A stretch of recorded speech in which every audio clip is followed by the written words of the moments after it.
Sefer Kaf Hayashar, Episode 25. It is written, Hashem will bless you and protect you. Bamidbar 6.24. The sages comment, Medrash Bamidbar Rabbah 11.5. Hashem will bless you with wealth and protect you from harmful, destructive spirits. This Medrash requires explanation. It seems to me that it can be understood in light of a passage in Chulin 105b. Some porters were carrying a barrel of wine, wishing to stop for a rest. They placed the barrel under a drain pipe, whereupon the barrel was broken by a destructive spirit dwelling there.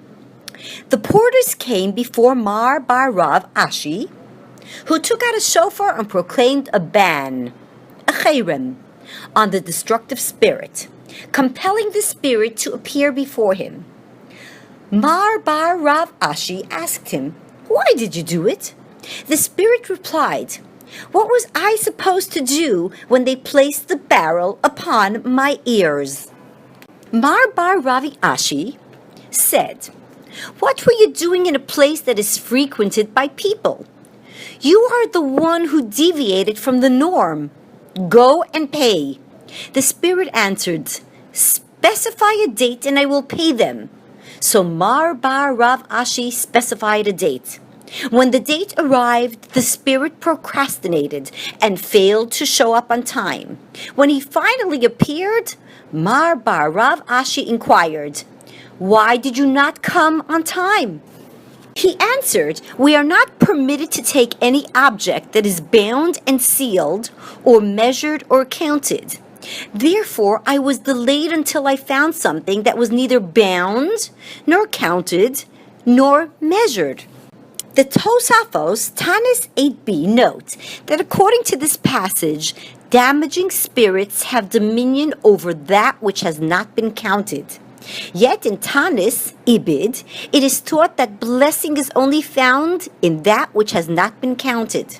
The sages derive this from the verse, Hashem will command that there be a blessing for you in your storehouses. Devarim 28.8. The sages interpret, in that which is hidden from the eye. How are these two passages to be resolved? The Tosafos answered, that while blessing is only found in that which is hidden from the eye, meaning that it has not been measured or counted, these spirits have dominion over the excess deriving from this blessing. Accordingly, we can understand the meaning of the Medrash above. It was stated, Hashem will bless you with wealth. Clearly, this must refer to the wealth that is hidden from the eye, since as we have seen, only there is blessing to be found. But if this is so, one might protest that the damaging spirits will have dominion over it. Therefore, the Medrash continues, and protect you from destructive spirits. That is, Hashem will grant special protection to prevent the spirits from having dominion over the excess wealth that comes from the blessing. Alternatively, the Medrash can be understood in light of a story I once heard of a man who was blessed with fabulous wealth, possessing treasures, houses filled with gold and silver and precious stones. That man also happened to be a tremendous miser, whose like was not to be found anywhere in the world. He refused to attend synagogue even on Monday and Thursday, lest he be obliged to give a penny to charity. This man had only one mitzvah to his credit, and it was that one mitzvah that stood by him and saved him on his day of judgment. On account of this mitzvah, he also merited becoming extremely generous later on, for this man was a moil. Moreover, when there was an infant in need of circumcision, he would travel to perform it, even if the baby was many miles from his house. Nor would he take any remuneration, neither from the rich nor from the poor. One day, a destructive spirit appeared to him in the form of a human being. It said to him, "My wife has given birth to a son, and the circumcision is due to take place on such and such a day. I would like you to come and circumcise my son." The Moel immediately went to collect his circumcision knife and entered the carriage to go with the man to circumcise his son. He believed that this was indeed a human being and did not realize that it was a destructive spirit. The two of them traveled with the carriage until they came to a forest. Then the spirit led him through territory never before traversed by mortals. It was an arid, mountainous region. They traveled for 2 days straight, and on the third day they came to the man's house, which was situated in what appeared to be a small village comprised of about 20 houses. The houses were very beautiful. When they entered the spirit's house, the Moel saw that his host was very wealthy, for the house was filled with delicacies, including meat and large fish. The host gave his horse to his servant to be fed in the usual manner, and there was nothing to cause the Moel to suspect that his host might actually be a demon and a destructive spirit. When the host turned to his other affairs, the Moel went to the room of the new mother. When the mother saw the Moel, she was overjoyed and wished him well. Then she said, "Come over to see me, sir, and I will reveal to you a great secret." She continued, "You must know that my husband is a demon and a destructive spirit, while I am a human stock. When I was small, I was kidnapped by demons. Now as for me, I am already lost, for all their deeds are vanity and emptiness. But I warn you to save yourself. Be careful not to consume any food or drink while you are here, and do not accept any gift from my husband or from anyone else." Upon hearing these words, the Moel's heart was filled with trembling, and he became very frightened. That evening, numerous guests, male and female, arrived from the surrounding villages. They arrived by horse and carriage, all in the form of human beings, although all were harmful and destructive spirits. The time came for the circumcision feast, and the host pleaded with the Moel to wash hands and join them for the mitzvah meal, but he refused to eat or drink anything, claiming that he was too exhausted. All that night, known in Yiddish as the Weihnacht or the Wachtnacht, he neither ate or drank. When morning came, they went to the synagogue to pray, and the Moel was obliged to pray with them and to sing out loud. And he made with him a covenant, as is the custom of the Moelim, when he performed the circumcision in accordance with Jewish custom. Afterwards, the Sandik invited the congregation to a glass of schnapps and some cake, as is a custom. The Moel was also obliged to go over to the Sandik, but he refused to eat or drink, claiming that he was observing a fast day on account of a bad dream. When half the day had passed, and the host declared that since the Moel had gone to the trouble of traveling more than 40 miles to perform the circumcision, the feast would be postponed until the evening after the completion of his fast. The host's only purpose in this was to compel the Moel to partake of his food and derive benefit from him so that he would take control of him. He was unaware that his wife had revealed to the man that he was a demon and a harmful spirit.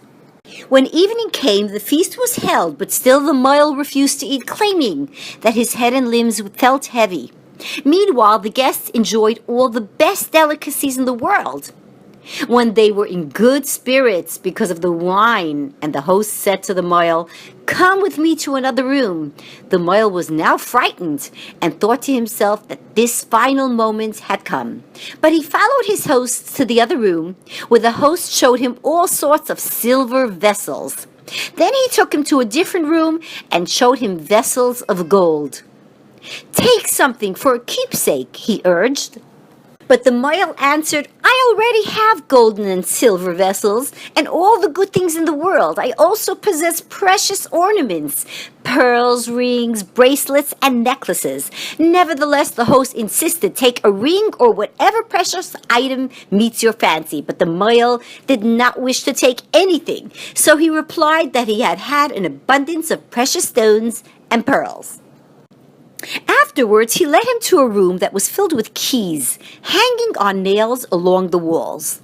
The Moel was astonished, for it appeared to him that one bundle of keys was exactly like the one he had at home, with the keys to all of his rooms and strong boxes. The host saw his expression and observed, "Sir, I have shown you much silver and gold and treasure houses filled with precious stones. Yet you showed no surprise. And now over this storage room you show astonishment, although it is filled with mere metal. For the keys were all made of metal." The Moil responded, "I am perplexed by this particular bundle of keys. All these keys resemble those to my own house, and treasures, and storage rooms, yet here they are, hanging upon nails." The host explained, "Since you have done me a kindness and come more than 40 miles to circumcise my son, and since I have noted that Hashem has been with you, preventing you from eating or drinking or taking anything from me, I will reveal to you the truth. I am the appointed head of the demons, assigned over the miserly. All their keys are given into our hands, so that they will have neither the power nor the authority to perform any act of charity, of loving kindness with their property. They are unable even to indulge themselves by purchasing some dainty delicacy. But because you performed this great act of loving kindness, I allow you to take this bundle of keys. Do not be afraid. I swear as Hashem lives that you will suffer no harm." So the Moil took the bundle of keys and returned home joyfully. Therefore, he was transformed into an entirely different person. He immediately constructed a large and beautiful stone synagogue. He began distributing charity to support the poor and clothe the naked. And so did he continue, conducting himself in an exemplary manner until the day of his death, leaving the world with a good name. In the light of this episode, I believe that we can understand the meaning of the Medrash with which we begin. The Medrash stated, "Hashem will bless you with wealth." This means that you will possess great wealth, including storehouses of silver and gold. But you may ask, of what benefit to me are these storehouses of silver and gold vessels if the keys are given over to demons and harmful spirits? For this reason, the Medrash continues, "and protect you from destructive spirits."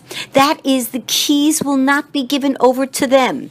Instead, you will have the dominion over the work of your hands, so that with all the goodness with which you have been blessed, you will be able to perform charity and loving kindness.